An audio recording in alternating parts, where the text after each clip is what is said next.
आप सभी को नमस्कार। मेरा नाम संतोष है और स्मार्ट मोबाइल सॉल्यूशन से मैं हूं एवरीवन।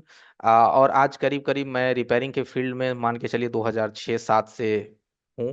और अब तक हमने जो भी कहिए मैट्रिक इंटर ग्रेजुएशन टेक्निकल से ही किया है, यानी कि मोबाइल के फील्ड से ही किया है। जो भी जानकारी हमें मिली, अपनी जानकारी को मैं आप तक पहुंचाता हूं, ये इंटरनेट और सोशल मीडिया के माध्यम से और यूट्यूब चैनल के माध्यम से। साथ ही साथ ये मैं 5D की फ्री क्लासेस इसलिए चलाता हूं ताकि हमारे साथ अभी जैसे कि 150 प्लस दुकानदार भाई लोग कनेक्टेड है, और उस लोगों का जो हमने चैट में थोड़ा सा इंफॉर्मेशन लिया, तो ज्यादातर लोग फ्रेशर हैं जो कि सिर्फ फोल्डर का काम कर रहे हैं। कुछ लोग ऐसे हैं जो हल्की फुल्की आईसी को छू रहे हैं, बाकी नहीं कर पाते। कुछ लोग ऐसे हैं जो कि सीपीयू तो रिवॉल्व कर देते, लेकिन उन्हें पता नहीं चलता कि प्रॉब्लम सीपीयू से था या कहीं और से था। कुछ लोग ऐसे हैं जो कि सीपीयू कर भी लेते हैं, लेकिन स्केमेटिक है उनके पास, हार्डवेयर सॉल्यूशन का इस्तेमाल कर रहे हैं, स्केमेटिक से वो डरते हैं, समझ में ही नहीं आती। तो हमारा मानना ये है कि क्या जरूरी है कि इन सभी चीजों को सीखने के लिए हमको चाइना जाना पड़ेगा? जरूरत ही नहीं है। और क्या आपको लगता है चाइना कौन जाएगा? सर, इंडिया में तो ढेर सारे इंस्टीट्यूट है। 50,000 1 लाख लेकर के सीख रहा है और सिखा रहा है। जिनके पास नहीं है पैसा वो क्या करेगा? जिनके पास छोटा सा शॉप है वो क्या करेगा? जिनके डेली के 500 इनकम है और उनका 400 घर का ही खर्चा है, वो क्या करेगा? है ना? तो इसीलिए हम 5 डे पहले, सबसे पहले आपके लिए हम फ्री क्लासेस चलाते हैं। इस 5 दिन में आप ये एक्सपीरियंस कीजिए कि आपको कोई भी 50,000 खर्च करने की नौबत नहीं आएगी, ये मैं गारंटी कह सकता हूं। लेकिन 5 दिन लगातार बने रहिएगा, और जो मैं बताऊंगा उसको ध्यान से सुनिएगा। बीच में कस्टमर आए तो हेडफोन लगा के सुनिए, कस्टमर का भी ध्यान रखिए, क्योंकि उनसे ही हमारे शॉप चलते हैं। है ना? और अगर कोई लड़के हो शॉप में तो उन्हें बोलिए कि तब तक उन्हें तुम देख लो, मैं आधे घंटे इधर थोड़ा ध्यान में हूं। है ना? तो समझिएगा, 5 दिन आपको मजा आ जाएगा। लेकिन कंटिन्यू रहना पड़ेगा आपको। तभी बीच बीच में छोड़ के रहिएगा तो फिर समझ में नहीं आएगा, क्योंकि देखो लिंक टूट जाता है ना, कनेक्टिविटी डिस्टर्ब हो जाती है। ठीक है? और जब कनेक्टिविटी डिस्टर्ब हो जाएगा तो हम बता कुछ और रहे थे, दिमाग में कुछ और आ जाएगा। है ना? तो लगातार बने रहिएगा। तो चलिए स्टार्ट करते हैं।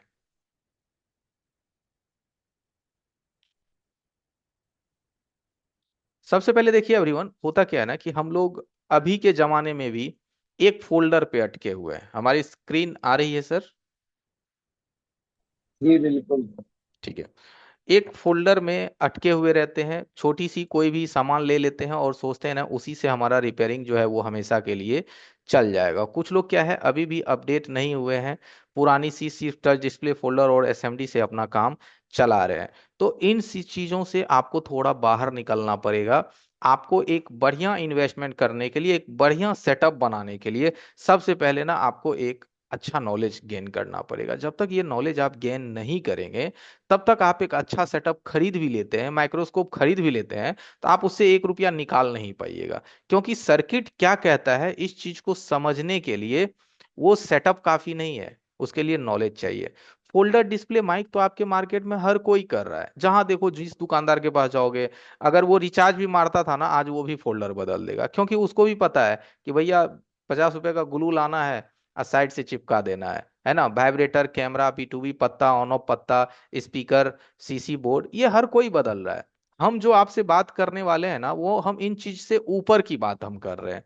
इन चीज से ऊपर का मतलब हो गया कि स्पेसिफिक ना सर्किट का रिपेयरिंग। ये जो आप मदरबोर्ड देख रहे हैं, इस मदरबोर्ड की कंप्लीट जानकारी, कंप्लीट का मतलब बोले तो इस मदरबोर्ड में जितने भी सेक्शन है उसकी गहरी जानकारी जब तक आप नहीं प्राप्त करते हैं, यानी कि सर्किट में किसी भी प्रकार की आईसी हो, चाहे वो डबल डेकर ही क्यों ना हो, कुछ भी हो, जब तक इन चीजों पे आपका हाथ और आपका माइंड कॉन्सेप्ट क्लियर नहीं होता है, तब तक जो है ना आप छोटी छोटी चीजों पे ही फंसे रहेंगे। देखिए सिंपल सी बात है, एक फोल्डर को लगा करके आप कस्टमर से कितना कमा सकते हैं? 400 से 500 रुपए आप कमा सकते हैं, लेकिन उसमें देखिए पहले आपको 1,000 रुपए इन्वेस्ट करना पड़ता है। लेकिन एक आईसी का काम करके, जो चिप लेवल का काम होता है, जो अगर मान लो एक आईसी को आप रिपेयर करके अगर आप फोन को वर्क करते हैं या फोन को चालू कर देते हैं, तो इसमें आपकी इन्वेस्टमेंट क्या है? मान के चलिए 10 से 20 रुपए। माइक्रोस्कोप उसको एक ही बार नहीं इन्वेस्ट हुआ। उसके बाद जो आपको 1,000 1,500 रुपए आएगा, वो 100% आपका सेव होगा। है ना? तो इसीलिए हमें कंप्लीट चीजों को समझना पड़ता है। आज के जमाने के अकॉर्डिंग हमें चलनी पड़ती है। लेटेस्ट टूल पे काम करना पड़ता है, चाहे वो सॉफ्टवेयर का लेटेस्ट टूल हो, चाहे वो हमारा हार्डवेयर का लेटेस्ट टूल हो, है कि नहीं। जैसे माइक्रोस्कोप आज देखो हर कोई चला रहा है, जरूरी है इसलिए चला रहा है, जरूरत पड़ती है इन चीजों की। नहीं तो आप माइक्रो लेवल पे काम कैसे करोगे, है ना। डीसी मशीन की हमें कंप्लीटली जानकारी होनी चाहिए कि ये मशीन का कितना कंजप्शन हमें मिलना चाहिए, यानी कि क्या क्या हमारे आज की दुनिया में हमारे पास होना चाहिए। ये सारी चीजें मैं एक एक सेकंड के लिए आपके सामने रिमेम्बर करता हूं कि आप ना इन चीजों को समझ पाए कि इसकी भी जरूरत है। नहीं है हमारे पास तो आप आज भी पीछे चल रहे हैं, ठीक है। जैसे कि आप आज आप देखो कि 4G लोगों को समझ में नहीं आ रहा है सही से, 2G सही से समझ में नहीं आ रहा है, 5G की फ्रीक्वेंसी आ गई है ना। तो जब 2G 3G आप नहीं सही समझ पाए हैं, 4G नहीं समझ पाए, तो 5G आपको कहाँ से समझ में आएगा। आप आई चार्जर यूज करते हैं, ये आई चार्जर भी मार्केट में इसलिए आया है ताकि हमें इसकी भी करंट कंजप्शन से ना हमें एक समझ आता है कि कहाँ से बीमारी फोन में हो सकती है, ठीक है। इसलिए हम लोग आई चार्जर का भी आज यूज कर रहे हैं। यहाँ तक कि अभी भी हमारे फोन में डुअल बैटरी सिस्टम अब आने लगा, दो दो पोल्स बैटरी में आने लगे हैं। क्यों दिया है कंपनी ने ये दो दो पोल्स, इसका क्या मतलब सर्किट का सीक्वेंस है ना। जितने भी परिवर्तन है वो परिवर्तन मैं पहले आपको दिखाना चाहता हूं कि ये सारी चीजें परिवर्तन जब तक आप नहीं समझेंगे। यहाँ तक कि डीएसओ मशीन भी आज जो एडवांस टेक्नीशियन है वो चला रहे हैं। क्यों चला रहे हैं, इसकी भी तो कहीं ना कहीं जरूरत पड़ती होगी। सर्किट में कोई ऐसा लाइन होगा जिसकी जरूरत के लिए इसकी ना इम्पोर्टेंसी आ ही जाता है कि नहीं। लेकिन अब ये जो तमाम चीजें हैं, ये तमाम चीजें आपको सीखने के लिए कहीं पे भी 50,000 1 लाख खर्च करने की जरूरत नहीं है। इसीलिए अभी 5 दिन हमारे साथ आप लगातार बने रहिएगा। अब हम आ जाते हैं अपने मुद्दे पे। अपने मुद्दे की अगर हम बात करें तो फोल्ड पे, कि एलसीडी सेक्शंस को सबसे पहले चाहिए क्या। तो हमारे पास एक फोन है, देख पा रहे होंगे आपको, ठीक है। ये फोन में क्या है कि डिस्प्ले में नहीं आ रहा है कुछ, ऑलरेडी काम किया हुआ है फोन पे। हम इसको भी रिपेयर करके दिखाएंगे, ये फोन कैसे रिपेयर होता है, लाइव रहेगा बिल्कुल। लेकिन सबसे पहले ना हम डिस्प्ले की रिक्वायरमेंट को समझते हैं कि हमारे फोन में अगर एलसीडी नहीं आ रहा है तो उसकी सबसे पहले जरूरत क्या सब होती है। थोड़ा सा हम थ्योरी आपको दिखा रहे हैं, फिर प्रैक्टिकल। क्योंकि देखो एक सर्टिफिकेट नॉलेज का मतलब होता है कि आपको थ्योरी भी पता होना चाहिए, प्रैक्टिकल भी पता होना चाहिए। और एक ना, नहीं कहते हैं सिर्फ एक ना देखा देखी नॉलेज। जैसे आप किसी के दुकान पे बैठ के सीखते हैं तो वो देखा देखी नॉलेज है, वो नॉलेज ना सीमित रह जाता है, अगली मॉडल पे आपका दिमाग नहीं चलेगा। तो सिंपल सी हम बात समझते हैं कि एक डिस्प्ले को चलने के लिए चाहिए क्या। तो हमारे फोन में कौन कौन सी ऐसी मेन मेन होता है, ये बात तो आप जानते होंगे कि जैसे हमारे फोन में होता है पीएमआईसी, पावर मैनेजमेंट आईसी। उसके बाद हमारे फोन में दूसरी मेन मेन आईसी कौन कौन सी है, उसके बाद हमारे फोन में दूसरी मेन मेन आईसी है सीपीयू, ठीक है। क्या है हमारी, सीपीयू, है कि नहीं। अब हम बात करते हैं कि जैसे कोई डिस्प्ले है एलसीडी, है ना, जैसे एलसीडी की सॉकेट है। तो ये हमारा क्या है, एलसीडी का सॉकेट है या एलसीडी है, ये मेल फीमेल कनेक्टर होता है, आप दबाते हैं एलसीडी लग जाता है। तो आखिर डिस्प्ले किसी भी फोन में काम करने के लिए, एलसीडी को चलने के लिए क्या चाहिए। आखिर एलसीडी में कौन कौन सी ऐसी चीजें होती है जो कि एलसीडी को चाहिए, तभी आपका एलसीडी आएगा। तो अब ज्यादा टाइम नहीं लेंगे, हम फटाफट इस चीज को ही कंटिन्यू रखते हैं बिना समय को गवाए। एक सेकंड डिसेबल करना पड़ेगा, चलिए, ठीक है। तो सबसे पहले ध्यान रखिए, आपके एलसीडी को कुछ चाहिए सबसे पहले, तो वो चाहिए एनर्जी, सबसे फर्स्ट एनर्जी। जब आप अपने फोन में पावर की को दबाते हैं और आपका फोन वाइब्रेट मारता है, उस वक्त आपके एलसीडी को पावर आईसी से सबसे पहले आता है 1.8 वोल्ट। ये आप बोलोगे कि सर ये 1.8 हमें डिस्प्ले कनेक्टर में पता कैसे चलेगा कि कहाँ पे आता है। वो भी सॉल्यूशन है, उसके लिए स्कीमेटिक का रास्ता आपको लेना पड़ेगा, ठीक है, स्कीमेटिक का वे लेना पड़ेगा। ओके, ये 1.8 और उसके बाद ग्राउंड, ये दो चीज जब आपके प्लस माइनस आपके एलसीडी को मिल जाती है, तब आपका एलसीडी आपके सीपीयू को अपना प्रेजेंटेशन दिखाता है कि सर मैं अवेलेबल हूं। लॉजिक समझिए कि ये 1.8 जब मिलेगी, आपका फोन ने वाइब्रेट मार दिया तो ये 1.8 एलसीडी को मिल गया। अब आपका एलसीडी आपके सीपीयू को अपना प्रेजेंटेशन दिखाएगा कि सर आई एम अवेलेबल। तो किस लाइन से दिखाएगा, उस लाइन का नाम होता है,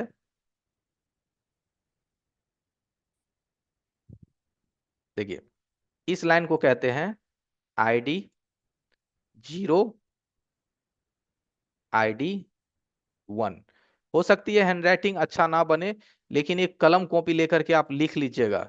जीवन भर यही चीज आपको जरूरत पड़ेगी, क्योंकि एलसीडी में ये चीज हमेशा आना ही आना। आईफोन है उसमें भी यही चीज है, ID0 ID1। इससे सीपीयू को पता चल, जैसे देखो कंप्यूटर में आप माउस लगाते हैं, कीबोर्ड लगाते हैं, कुछ भी लगाते हैं तो लिखता है ना फाउंड इन न्यू हार्डवेयर, और फिर वो चीज काम करने लगती है। तो हमारा प्रोसेसर जो मोबाइल में है वो भी कंप्यूटर का ही एक छोटा सा हिस्सा है।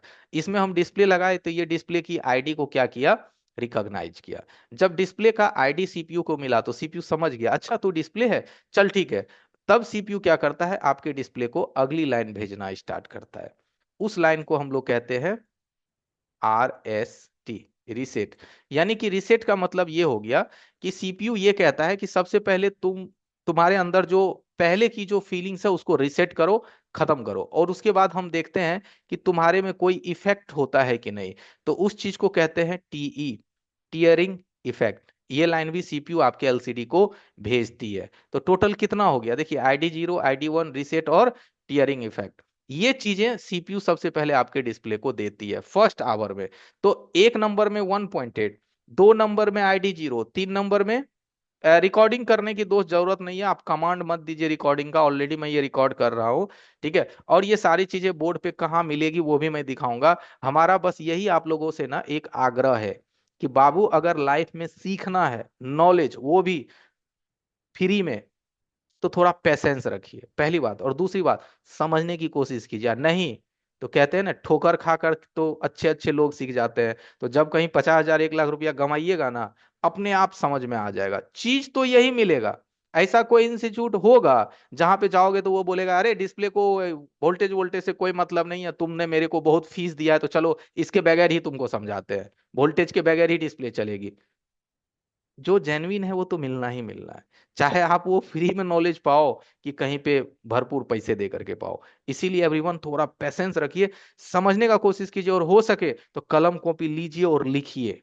यही चीज की जब हम पेमेंट करते हैं ना तो हम सीरियस हो जाते हैं, अरे पैसे दिए हैं इन बात को समझने का तो यार लिखना है। अभी अरे रहने दो, फ्री क्लासेस से क्या फर्क पड़ता है, जान दे यार। तो नहीं, ये चीज आपको बहुत मदद करेगा आगे। तो टीयरिंग इफेक्ट, इससे ना डिस्प्ले में सीपीयू एक इफेक्ट करता है और देखता है डिस्प्ले में कुछ बदला हुआ कि नहीं। ये हम पब्लिकली आई आंखों से इस चीज को हम देख नहीं पाते हैं। हम ना तब देखते हैं जब डिस्प्ले 90% वर्किंग मोड में आ जाता है, तब एक ह्यूमन आई डिस्प्ले के इफेक्ट को पकड़ पाता है। वरना ये अभी मशीन टू मशीन की बातचीत होती है। किसका, मशीन टू मशीन, डिस्प्ले भी एक मशीन है, सीपीयू भी एक मशीन है, ये उसका कम्युनिकेशन है ना। हम लोग उसको तब देख पाते हैं जब ये 90% सक्सेस हो जाता है। तब हमारे आंखों के सामने जब थोड़ी सी तस्वीर बनती है तो हम समझ अरे अब मेरा डिस्प्ले आ गया। ये तब है ना जब हम देखते हैं, उससे पहले की ये बातें हैं। टीयरिंग इफेक्ट इतना जब आपका सही होगा, तब आपकी डिस्प्ले जो है डिस्प्ले में सीपीयू मीपी भेजना स्टार्ट करेगा। मीपी का मतलब होता है ग्राफिक्स की लाइन, जिसमें आप लोगों ने देखा होगा करीब करीब 10 क्वाइल लगे रहते हैं, यानी कि 5 पेयर क्वाइल। एक, दो, तीन, चार, पांच। तो पांच इधर, पांच हम इधर दे देते हैं क्योंकि स्पेस का कमी है ना, तो हम इधर दे देते हैं।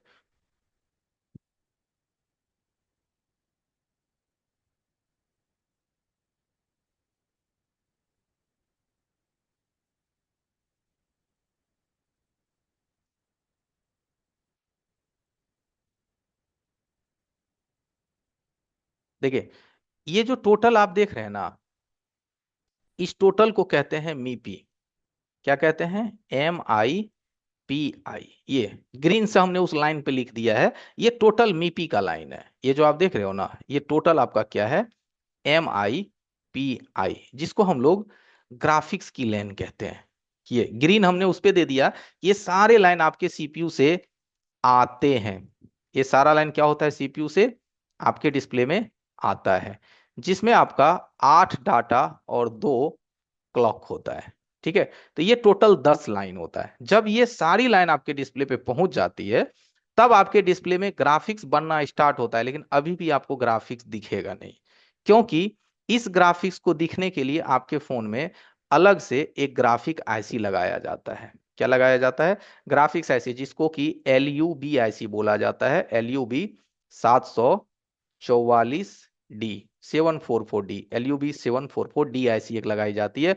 और अगर आपके फोन में PMI आईसी लगी हुई है, अगर किसी फोन में PMI आईसी लगी हुई है, तो ये वोल्टेज आपकी PMI आईसी खुद आपके डिस्प्ले को देती है, जिसका नाम होता है,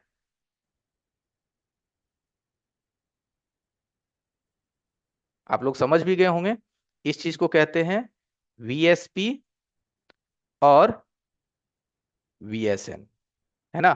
इसको होता है ये +5 वोल्ट, और ये होता है अपना -5 वोल्ट। ये दोनों वोल्टेज जब आपके डिस्प्ले को आना स्टार्ट हो जाएगा, तब आपकी डिस्प्ले जो है वो दिखनी स्टार्ट हो जाती है। यानी कि डिस्प्ले में आप ध्यान से देखोगे तो MI, वीवो, ओप्पो, रेडमी ये लिखा हुआ आने लगेगा। अगर ग्राफिक्स आपको आपके डिस्प्ले में दिख गया, तो आप कंफर्म हो जाइए कि ये जितने भी स्टेप्स हैं वो सब ओके हैं। ये जितने भी चीजें हैं अभी तक जो आपने देखा, ये सारा आपका पास है, टोटली पास है। अब आपको जरूरत पड़ती है लाइट आईसी की। किस आईसी की?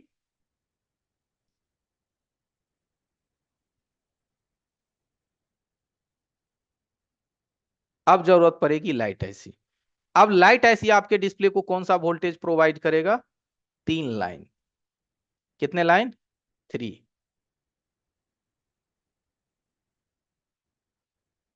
और इस लाइन को हम लोग क्या कहते हैं? A anode, K1 cathode 1, K2 cathode 2। Anode, cathode 1, cathode 2। अब जाके जो आपकी डिस्प्ले है वो 100% कंप्लीट हो गई। क्या होगी? अब आपकी डिस्प्ले 100% कंप्लीट हो गया। ठीक है। अब यही चीज आप अपने रिपेयरिंग की लाइफ में हमेशा याद रखिए कि कोई भी दुनिया का फोन हो, उसमें ग्राफिक वोल्टेज बनना ही बनना है। ठीक है। पावर एसिड एलसीडी को 1.8 देगा ही देगा। लाइट ऐसी उसमें होने ही होने हैं। अगर लाइट ऐसी की बात करें, तो कम से कम 6 पिन का एक लाइट ऐसी होता है। 6 पिन की लाइट ऐसी आपने पढ़ा होगा, है ना, बहुत सारे मॉडलों में लगाई गई है। एक आपका 9 पिन का लाइट ऐसी होता है जो कि Y1 वगैरह में यूज किया जाता है। फिर एक आपका 12 पिन का लाइट ऐसी होता है जो 8A वगैरह में आप देखे होंगे, जिसको LK D8 वगैरह कहते हैं। और उसके बाद फिर आपका होता है 24 पिन की लाइट ऐसी जो कि सैमसंग में यूज किए जाते हैं। ठीक है। तो लाइट ऐसी कुछ ना कुछ तो इसमें होगा, चाहे वो 6 पिन का हो, चाहे वो 9 पिन का हो, चाहे वो 12 पिन का हो। तो क्यों ना अगर आप इसकी पैकेज को ही पकड़ समझ ले कि 6 पिन का सीक्वेंस क्या है, 9 पिन का सीक्वेंस क्या है, 12 पिन का सीक्वेंस क्या है, 24 पिन का सीक्वेंस क्या है। ये लाइट ऐसी की अगर आप सीक्वेंस समझ गए, तो आप एक चीज के पीछे परेशान होते हैं ना कि सर जी, जिस मोबाइल का स्कीमेटिक नहीं दिया हुआ होगा उस पे कैसे काम करेंगे? जोन मॉडल का स्कीमेटिक सर है ही नहीं बोर्नियो में, उसको कैसे रिपेयर करेंगे जिस मॉडल का कोई स्कीमेटिक ही नहीं है ना। तो देखिए, हमेशा एक बात याद रखिएगा, कंपनी मॉडल को बंद करता है। जैसे आप बोलोगे कि सर Redmi 8A बंद हो गया, 6A बंद हो गया, Note 6, Note 5 Pro ये सब बंद हो गया, लेकिन उस फोन में जो कॉन्सेप्ट थी डबल पावर की या लाइट ऐसी की या ग्राफिक ऐसी की, वही कॉन्सेप्ट आज भी चल रहा है। कॉन्सेप्ट बदला नहीं है। फोन के मॉडल नंबर बंद हो गए, है ना, मॉडल नंबर बंद हो गए, बट वो कॉन्सेप्ट आज भी है। और वही कॉन्सेप्ट आगे भी चलती है। तो आपको कॉन्सेप्ट सीखने का कोशिश करना है कि जैसे आज मैंने डिस्प्ले सेक्शन की बात करी, तो दुनिया का कोई भी एंड्रॉयड फोन का आप डिस्प्ले सेक्शन खोलिएगा ना, ये चीज 100% उसमें मिलेगा। ये हमारा कौन सा एलसीडी है? आईपीएस एलसीडी है। आमोलेड अभी हम नहीं बताए, आमोलेड में थोड़ा सा डिफरेंट होता है आईपीएस के अकॉर्डिंग। ये हमारा आईपीएस है, जिसको आईपीएस एलईडी एचडी आप कहते हैं। एक आपका आमोलेड एलसीडी होता है, उसके रिक्वायरमेंट इससे थोड़ी सी बढ़ जाती है, तो वो हम किसी और दिन आपको बता देंगे। तो आईपीएस का ये रिक्वायरमेंट है। अब चलती है समझते हैं कि ये लाइन हम सर बोर्ड पे कैसे ढूंढेंगे। एक होता है ना कि सर ये तो चलो थियोरिकल आपने बता दिया कि ये जरूरत है, लेकिन ना सर्किट में इस चीज को ढूंढेंगे कैसे। तो अब आ जाते हैं सर्किट की तरफ। तो किसी भी चीज को ढूंढने के लिए हम लोग क्या करते हैं ना, स्कीमेटिक का यूज करते हैं। क्योंकि देखिए, जो आपके पास मदरबोर्ड बनने के लिए आया है, उस मदरबोर्ड में कहाँ पे कौन सी ऐसी लगी हुई है, आपको ऐसे कैसे पता चलेगा? जैसे मैं एग्जांपल के लिए एक चीज मैं आपको दिखाता हूं, बस लाइन पे बने रहिएगा।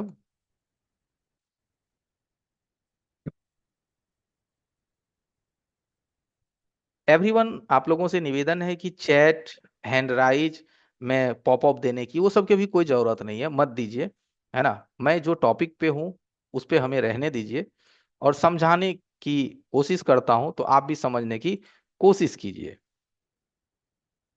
ठीक है, जैसे मैं एग्जांपल के लिए मैंने एक मदरबोर्ड यहाँ रखा, ऐसे आप समझिए।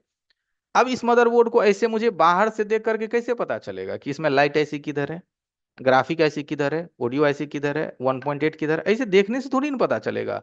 या मानो एलसीडी की रिक्वायरमेंट जो अभी मैंने बताया कि 1.8 चाहिए, टीयरिंग इफेक्ट चाहिए, आईडी चाहिए, कहाँ पे है इसमें, मुझे ऐसे कैसे पता चलेगा, है कि नहीं। तो इस चीज को पता करने के लिए हमें तो स्कीमेटिक चाहिए, है कि नहीं। तो एलसीडी की जरूरत तो आप देख लिए क्या है। अब हम चलते हैं एक बार अपने फोन के तरफ।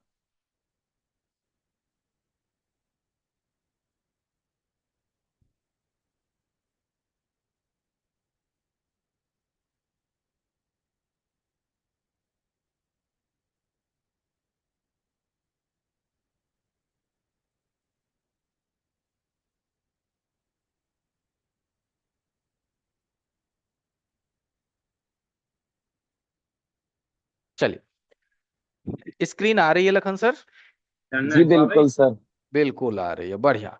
तो एवरीवन, अभी देखिए हमारे पास एक नोट 7 प्रो का मॉडल है। ये क्या है? नोट 7 प्रो का मॉडल है। एलसीडी की प्रॉब्लम है, काम किया हुआ है बोर्ड के ऊपर, है ना। लेकिन एक बात ये भी होता है ना कि भाई हम ये बात कैसे मान लें कि ये मोबाइल जिंदे होगा। हो सकता है ये मोबाइल मुर्दा हो, मरल हो, डेड हो, हमें कैसे पता चलेगा?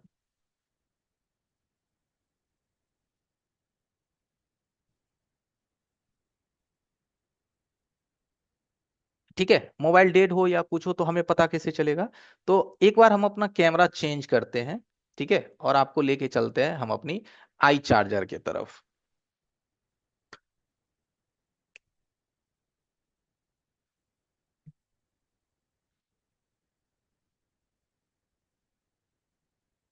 कैसा दिख रहा है चार्जर? ओ, अभी लाइट लाइट कुछ नहीं आ रही, लाइट चार्जर तो दिख रहा है। बूत ऑफ गई है चार्जर। चार्जर, ओके, उसकी केबल खुल गई थी। आ गया, ओके, बिल्कुल बिल्कुल यही एडजस्ट हाँ कर हाँ रहा हाँ है। हाँ सर, रोक दिया है। ठीक है, तो अभी आप देखेंगे कि आई चार्जर में वो थोड़ा सा स्मार्ट मोबाइल सॉल्यूशन ने लिखा रहा है सर उसके मुंह पे। नहीं लिखा है, नीचे लिखा है। सही है। ठीक है, तो अभी देखिए आई चार्जर है, और इससे हम फोन को ना समझने की कोशिश करेंगे। इसीलिए आई चार्जर हर कोई यूज करता है, मैं भी यूज करता हूं, क्योंकि ये मदद करता है हमें फोन को समझने में। ठीक है, तो हम यहां से क्या करेंगे, इसमें आई चार्जर लगा देंगे। आई चार्जर लगाने के बाद इसका केबल देख लेते हैं, लगा तो दिए हैं।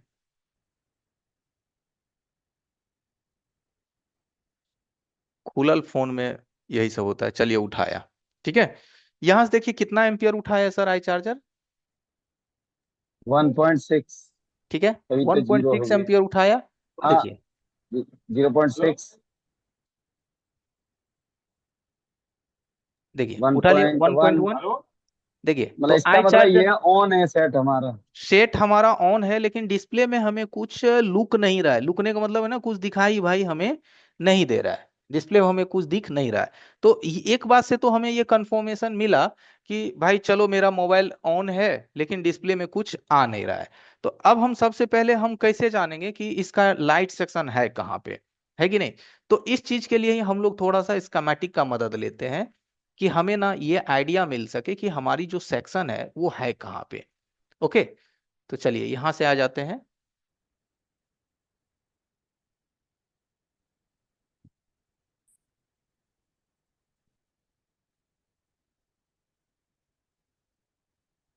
चलिए प्रो में आ गए। ठीक है, यहीं से हम इसका ना एक लेते हैं कंपोनेंट्स नेम, हार्डवेयर सॉल्यूशन में जाने के बाद।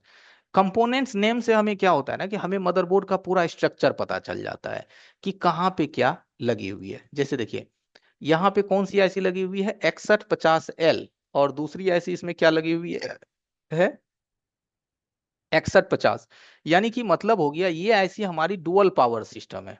इस फोन को हम लोग क्या कहते हैं, डुअल पावर सिस्टम, यानी कि इसमें दो दो पावर ऐसी मिल करके काम कर रहा है।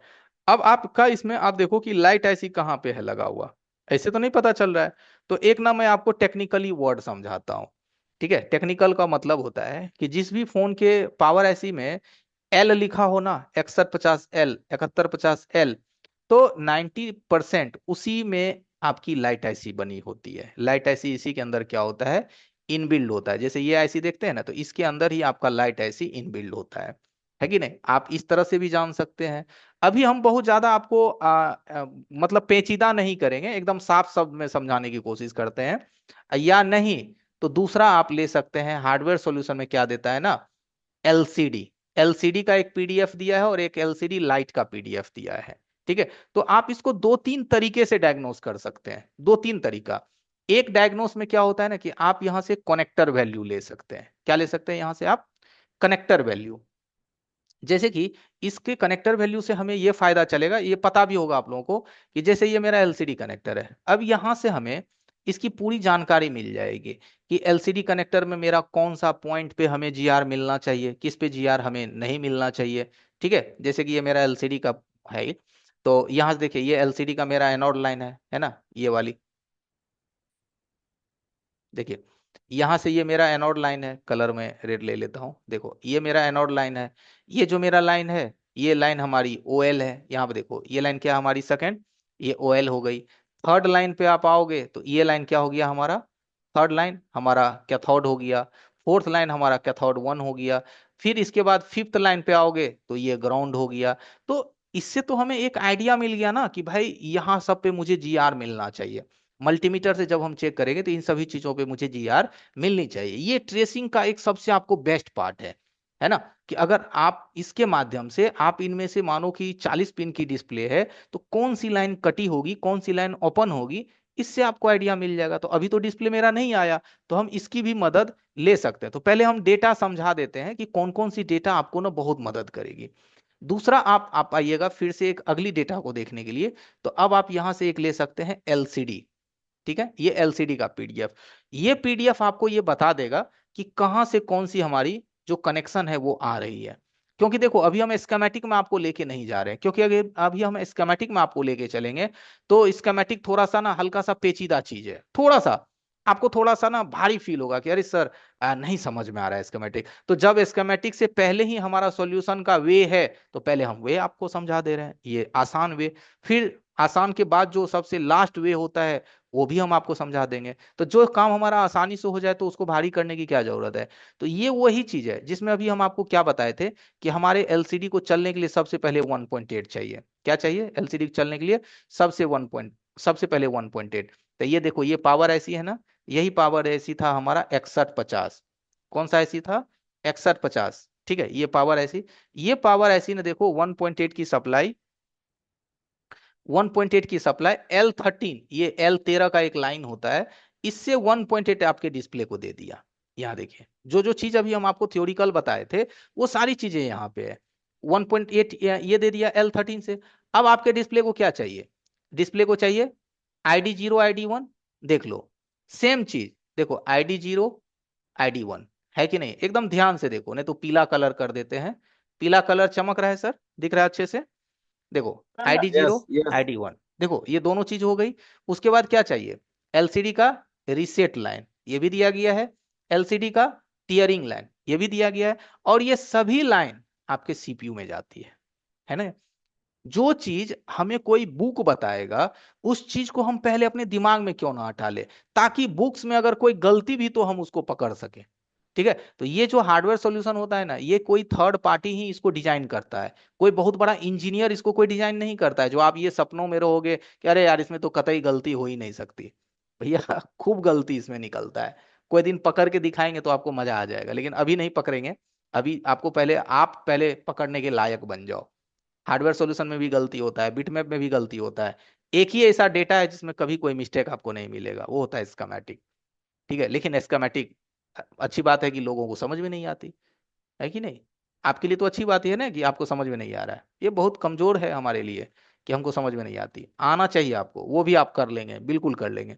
तो ये हो गया एलसीडी का। बाकी देखेगा ये सब मीपी का लाइन, मीपी जो हम 10 कॉइल बताए थे ना, ये सब आपका देखो ये मीपी का लाइन है, ये जोड़ा में होता है। और ये सारी लाइन भी आपकी सीपीयू से आती है। और जब मीपी हमारा कंप्लीट होता है तब चाहिए होता है वोल्टेज डिस्प्ले पी और वोल्टेज डिस्प्ले एम, जिसको हम अभी आपको बताए थे वीएसपी और वीएसएन। ये वही लाइन है, समझ गए? तो सारा डेटा आपको दिख रहा है, यही चीज हमें मिलानी पड़ती है। ओके। और ये वीएसपी वीएसएन भी कौन बना रहा है? यही ऐसी बना रही है, ये जो सेकेंड पावर ऐसी था जिसमें एल लगा हुआ था। तो सारा इंफॉर्मेशन तो हमको यहां से मिल गया। अब हम बात करते हैं कि यहाँ पे हम एक बार सर्किट को पहले देखते हैं कि क्या क्या सर्किट में किया गया है। ठीक है, चलिए अब इसको थोड़ा छोटा कर लेते हैं।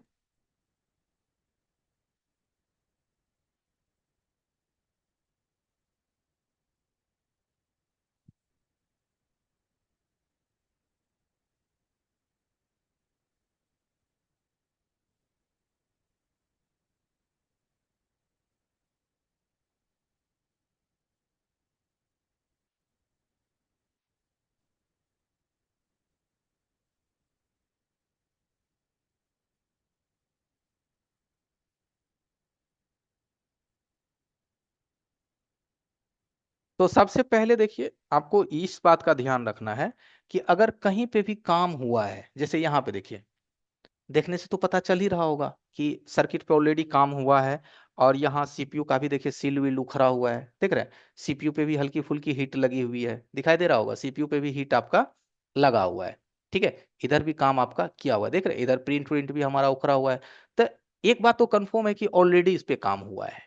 ठीक है, तो अब हमें देखना है कि जहां पे काम हुआ है, जहां पे कहीं पे आपको छेड़छाड़ दिखा, तो सबसे पहले ना हमें उस जगह का कंफर्मेशन लेना है कि वहां पे लगी हुई चीज हमारी ओके है या नहीं है, वो चीज हमारा सही है या नहीं है, ये सबसे पहले आपको कंफर्म करना पड़ेगा।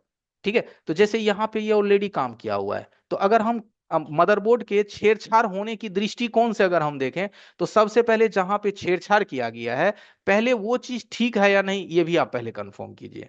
ठीक है, तो एक लाइट सेक्शन को क्या सब चाहिए, अब हम आ जाते हैं स्पेशली लाइट सेक्शन पे। देखिए, तो इसमें जो एलसीडी का लाइट यूज आपका बन रहा है, एलसीडी का लाइट, तो एलसीडी के लाइट के लिए mostly IC, diode, coil, fuse, चार चीज का मोस्टली इसमें गेम होता है।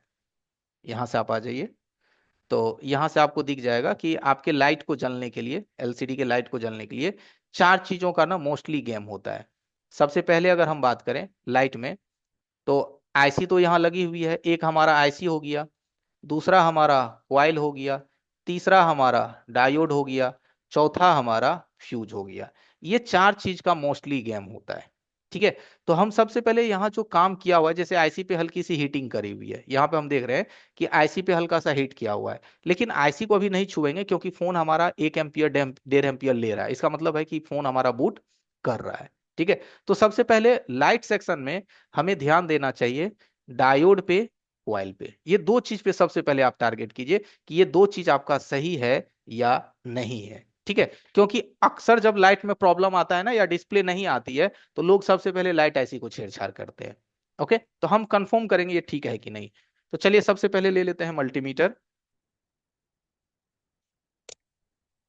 मल्टीमीटर को आपको रखना है बजर रेंज में। तो मीटर हमारी बजर रेंज में है, यहाँ पे लाल बत्ती जले तो समझ जाइएगा ये मीटर हमारा किस रेंज में है, बजर रेंज में। यहाँ से हम हैंड स्किल पे कैमरे को डाल देते हैं। देखिए, मल्टीमीटर दिख रहा है सर, लखन सर?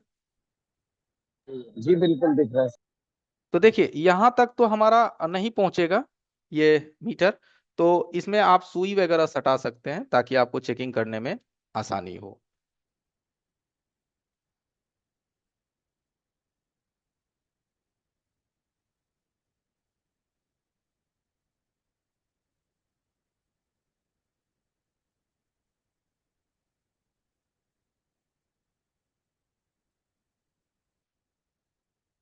देखिए, सबसे पहला चीज क्या होता है कि अगर डायोड का ये हमारा एनोड है और ये हमारा कैथोड है, इस पे हम सटाए तो ये मेरा मीटर चला 140 का, और पुनः अगर हम इसको चेंज कर देते हैं तो हमारा मीटर नहीं चलना चाहिए। ठीक है, पुनः प्रोब को अगर हम बदल देते हैं तो मीटर आपका नहीं चलना चाहिए।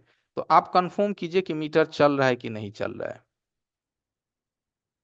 चल रहा है लखन सर? नहीं चला। नहीं। यानी कि नहीं। डायोड का जो अपना चेकिंग है वो परफेक्ट है, क्योंकि डायोड का ही रूल है कि वो एक मार्गीय चालक होता है। तो एक बार में डायोड रीडिंग देगा और दूसरे बार में प्रोब चेंज कीजिएगा तो डायोड रीडिंग नहीं देगा, इसका मतलब डायोड आपका ठीक है। उसके बाद फिर आप आ जाइए यहाँ कॉइल पे। तो कॉइल को भी हम एक बार क्या करते हैं, बजर मोड में लेते हैं।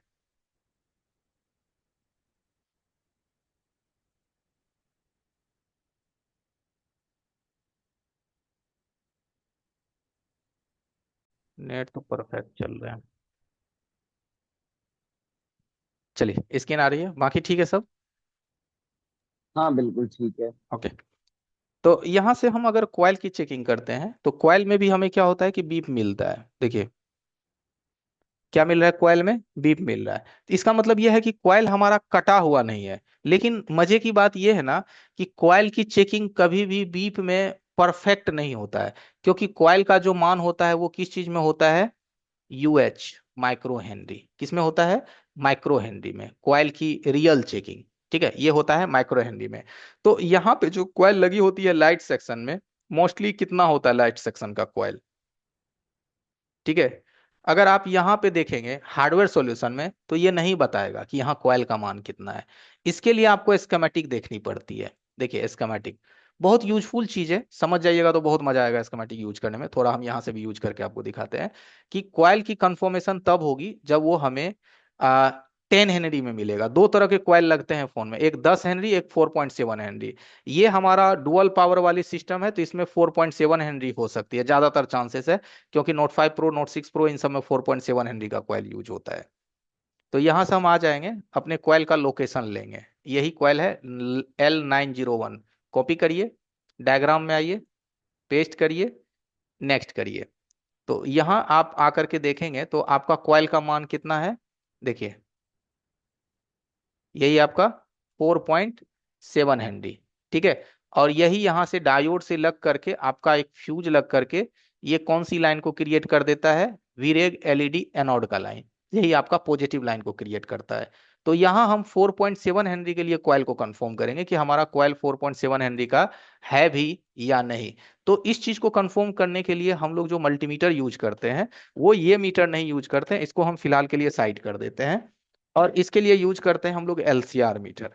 ये देखिए ये एलसीआर मीटर है। ठीक है। एलसीआर मीटर में आप यहाँ देखोगे आपको हेनरी लिखा हुआ दिखेगा, दिख रहा है लखन सर यहाँ पे हेनरी, मोबाइल में। हाँ सर, ठीक है। हाँ सर, दिख रहा है अब यू सबसे एच पहले यूएच, अब सबसे पहले आप ये देखिए कि हम ये दोनों प्रोब को आपस में सटाएंगे तो ये मीटर हमें कितना बताया, 5 हेनरी, 5.0। अब हम इस चीज को क्या करते हैं, इस क्वाइल पे सटाते हैं।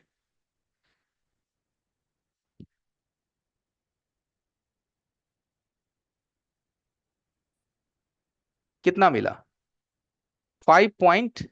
7 6 7। 5.6। अब आप एक चीज सोचो बउआ, आप लोग ध्यान देना कि हमारा जो ये कॉइल है ना, ये अभी हमें बताया 5.0 ऐसे, है ना। मेरा मीटर को जब हम ऐसे आपस में प्रोब को सटाए बिना कॉइल का तो मेरा मीटर देखिए 5.0 बताया, 4.9 एंड 5.0। और जब हम इस कॉइल का वैल्यू लिए तो ये बताया 5.5। कितना बताया, 5.5। इससे आपको क्या सीखने को मिला, कुछ दिमाग में आइडिया आया, कुछ आइडिया मिला आपको कि भाई ये जो हमारा यहाँ कॉइल है इसको किसी ने रिप्लेस किया है, कॉइल पे काम किया हुआ है, चेंज वेंज किया हुआ है। तो जहां से उठा के डाली गई है, हम हर बार एक चीज और क्लासेस में भी बताते हैं आप सभी लोगों को कि कहीं से अगर कोई पार्ट्स आप उठा करके बदलते हैं तो वो पार्ट्स वाकई ही 100% परफेक्ट है या नहीं इसकी गारंटी है। क्या इस चीज को आप कंफर्म कर पाते हैं। तो ये जो कॉइल है वो 5.0 है, अ, ऐसे डायरेक्ट मल्टीमीटर। और जब क्वाइल पे देते हैं तो 5.5, यानी इस क्वाइल का मान कितना निकल करके आ रहा है, ये कितना हेनरी का है ये क्वाइल आपका, 0.5 हेनरी। 5 यानी 0.5 आधा का हेनरी। मतलब हुआ ये 1/2 यानी आधा हेनरी का हुआ। लेकिन हमको चाहिए कितना लाइट को जलने के लिए, 4.5 हेनरी। ठीक है। 10 भी लगा दोगे तो चलेगा, ज्यादा लगा सकते हैं, कम नहीं लगाना है। तो 4.5 हेनरी चाहिए। तो सबसे पहला क्लू तो हमें यही दिख रहा है कि ये क्वाइल यहाँ परफेक्ट नहीं है। डायोड अपने जगह पे सही है, क्वाइल अपने जगह पे परफेक्ट नहीं है, जो कि ये एलसीआर ही बता सकता है, जो अभी आप हमारे साथ देख रहे हैं कैमरे में। ठीक है, एलसीआर ही बता सकता है, बाकी मीटर आपको नहीं बता सकता है। ठीक है, तो सबसे पहले हम क्या करेंगे, यहां से क्वाइल को हटा लेते हैं। ठीक है, अब क्वाइल को हम लाएंगे कहां से? तो आपके पास जैसे देखिए, ये हमारे पास काफी सारे स्क्रैप बोर्ड होते हैं, बहुत सारे। तो स्क्रैप बोर्ड से हम क्वाइल निकालते हैं, तो पहले हम इसको हटा लेते हैं। बगल में आईसी है, तो आप सिल्वर टेप का भी प्रयोग कर सकते हैं ताकि किसी को कोई नुकसान ना हो।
आवाज जा रहा है? जी सर, जा रहा है।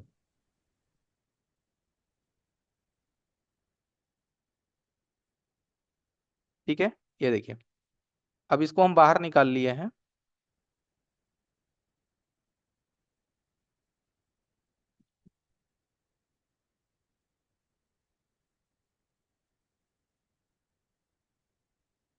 देखिए, ये सब स्क्रैप बोर्ड है। यहाँ पे आप देख रहे होंगे कि एक हमारे पास स्क्रैप बोर्ड में यहाँ पीएमआई 632 लगी हुई है। तो अगर पीएमआई 632 का अगर आप डायग्राम पढ़े होंगे तो आपको पता होगा कि ये ऐसी दो काम करता है। एक तो ये यहाँ से हमारा वीपीएच को जनरेट करता है, और दूसरा यहाँ पे ये क्वाइल लगा करके ना वीएसपी वीएसएन की वोल्टेज को बनाता है। तो ये जो क्वाइल होता है ना पीएमआई 632 के बगल में दूसरी वाली, जो कि हमारे 4.7 हेनरी का होता है, तो हम इस क्वाइल का प्रयोग कर सकते हैं, ये क्वाइल आप यूज में ले सकते हैं। तो हम इस क्वाइल को बाहर निकाल करके ना एक बार कंफर्म करेंगे कि ये वाकई ही 4.7 हेनरी का है या नहीं है। ठीक है, तो हम निकाल के ही चेक कर लेते हैं।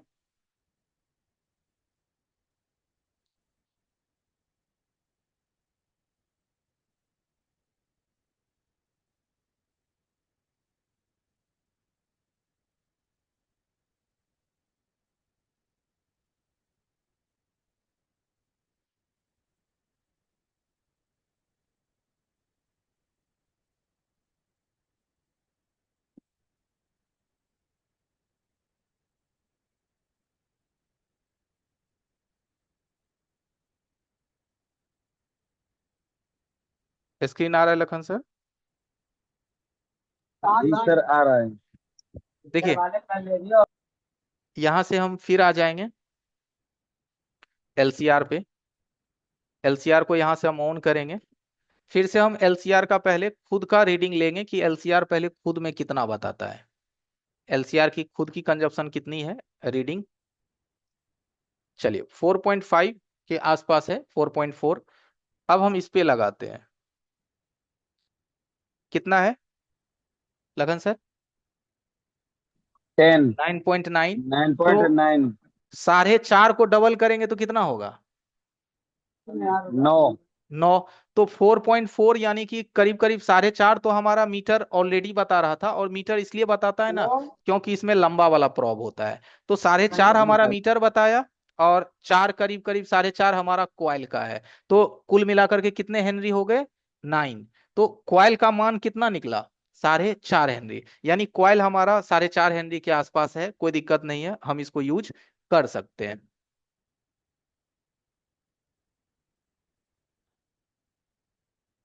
अब यहां से हम आ जाएंगे सर्किट पे, इसको हटाएंगे, ये देखिए, इसको हम यहां से हटाएंगे, दूसरा वाला यहाँ पे फिक्स करेंगे 4.5 हेनरी का।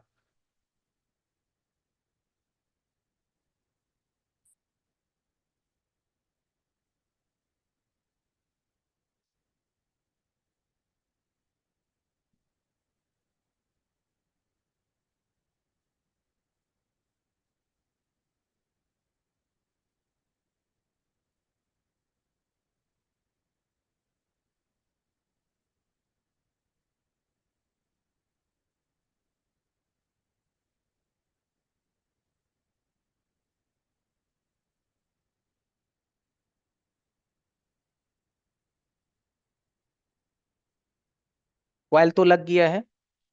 अब एक बार लाइन देने से पहले हमने जो ये डेटा निकाला था,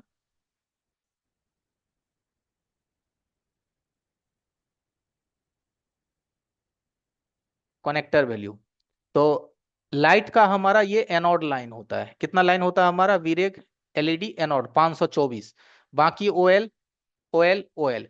तो हम एक बार एनोड लाइन को चेक करेंगे, कहीं मेरा एनोड लाइन शॉर्टिंग वॉटिंग तो नहीं है, क्योंकि देखिए अगर एनोड की लाइन शॉर्टिंग रही तो जो बढ़िया कॉइल भी आप डालिएगा उसको खराब कर देगा। क्या कर देगा, हीट कर देगा या खराब कर देगा। तो एक बार हमको एनोड लाइन का शॉर्टिंग चेक करना है, उसके बाद ही हमें फोन में वोल्टेज डालनी है।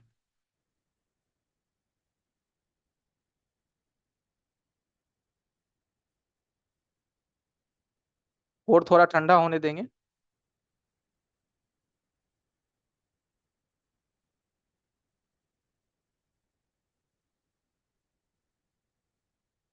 देखिए यही आपका एनोड लाइन है। आ जाएंगे मल्टीमीटर पे, मल्टीमीटर बीप रेंज में होना चाहिए। लाल प्रोब को ग्राउंड पे रखेंगे, काला से चेक करेंगे। रीडिंग आ रहा है लखन सर, जी आ रहा है sir. Three hundred three. Thirty nine का आ रहा है।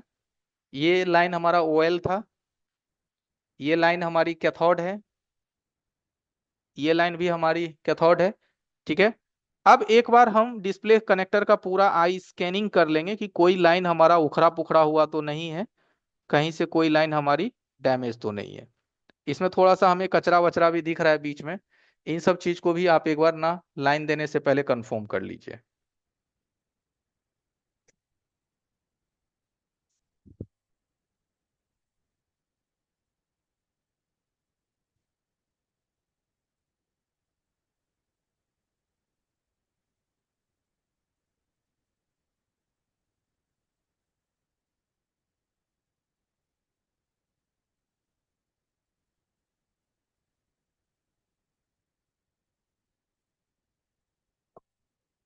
अब अगर ये मान लिया जाए, सपोज दैट नहीं हुआ, मे बी सपोज अगर ऐसा लगा कि ये नहीं हुआ, तब हम इसका पूरा कनेक्टर का हम जीआर लेंगे। पूरा का मतलब पूरा, यानी कि एक एक लाइन का हमको जीआर लेना पड़ेगा। तो वो एक एक लाइन का जीआर हम तब उठाएंगे, जैसे कि जो काम हम किए वो काम हमारा सेम कंडीशन में है, तब हमें वो पूरा जीआर वहां से लेना पड़ेगा। और यहाँ पे देखिए इसके अंदर कुछ गंदगी वंदगी फंसा रहे, तो ये सब चीज को भी ध्यान में रखा कीजिए, इसके अंदर में है कुछ गंदगी वगैरह, ठीक है, नहीं तो कनेक्शन अच्छे से नहीं बनेगी। ओके। तो अब हम एक बार पहले चेक कर लेते हैं, नहीं तो फिर कंप्लीटली जीआर लेंगे। कंप्लीटली जीआर का मतलब होता है फिर हम इस चैप्टर का इस्तेमाल करेंगे, अभी जो आप अपने स्क्रीन पे देख रहे हैं। अभी हम इसलिए नहीं किए हैं कि जहां जहां मुझे छेड़खानी दिखा उस तरीके से हम काम किए, जैसे कि मदरबोर्ड के स्टेटस के अकॉर्डिंग। अब अगर सक्सेस नहीं होगा तो हम इसको जीरो से उठाएंगे, जीरो का मतलब जैसे जो 1.8 लाइन था ना, वहां से हम इसको स्टार्ट करेंगे। ठीक है।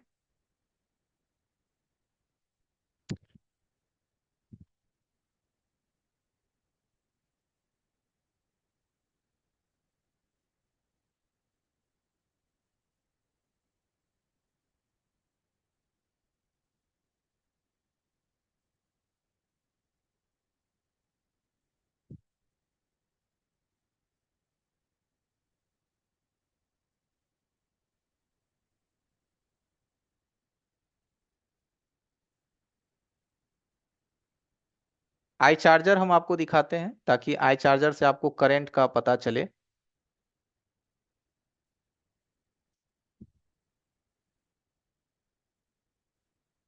कितना लिया लखन सर? जी सर। कितना लिया? चोपड़ा भाई। आ गया? आ गया ठीक सर, है। आ गया। देखिए कितना टाइम लगा फोन को समझने में। अगर आप तरीके से समझे तो आपको कितना समय लगा एक फोन को समझने में। इसका चार्जिंग कनेक्टर हमको हल्का फुल्का लूज बुझा रहा है।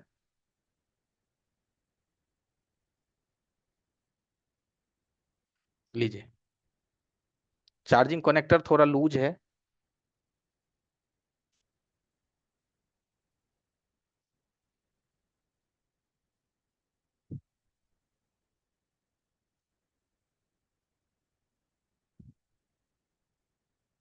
ओके, ठीक है। चलिए, काफी है, समझ में आया?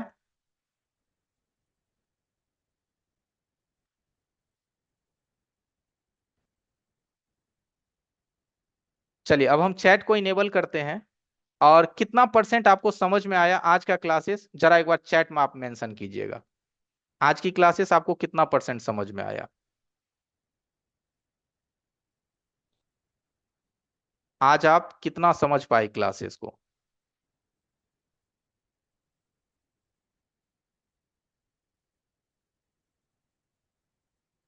ठीक है।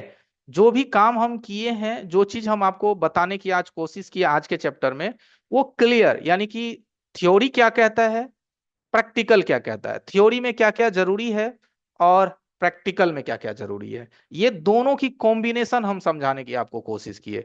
सिर्फ प्रैक्टिकल करेंगे तो आप बोलोगे कि सर जी आपको तो पता है ना इसीलिए आप कर लेते हो, हमको क्या पता कि सर क्या ढूंढना है क्या नहीं ढूंढना है कि नहीं?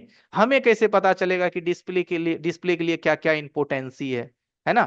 ये सब सारी चीजों को मिला करके ना ही सॉल्यूशन जो है वो,